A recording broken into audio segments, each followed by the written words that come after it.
বিজেপির কুচো চিংড়িদের কেউ ভয় পাবেন না।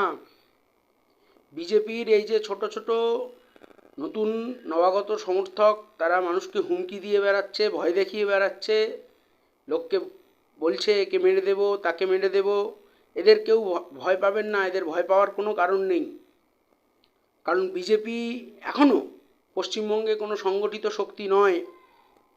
পশ্চিমবঙ্গটা, বাংলাটা নবজাগরণের পীঠস্থান, যুক্তিবাদিতা এবং প্রগতিশীলতার পীঠস্থান। এখানে হঠাৎ করে ইন অ্যাক্সিডেন্ট একটা ফ্যাসিস্ট পার্টি এবং তাদের সরকার তৈরি হয়ে গিয়েছে।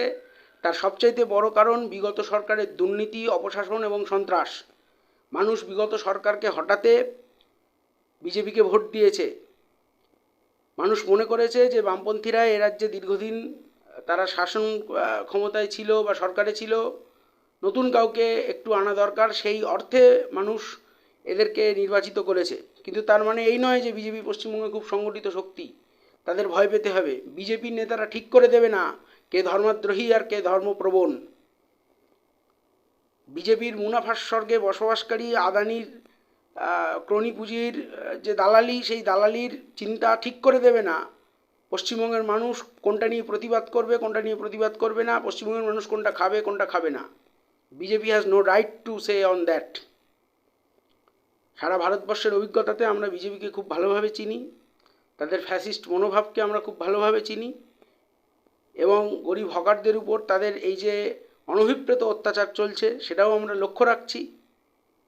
এর বিরুদ্ধে সর্বস্তরের মানুষ ঐক্যবদ্ধ হওয়ার প্রচেষ্টা করছেন। বিজেপিকে 5 বছরের মধ্যে পশ্চিমবঙ্গে প্রতিহত করা হবে।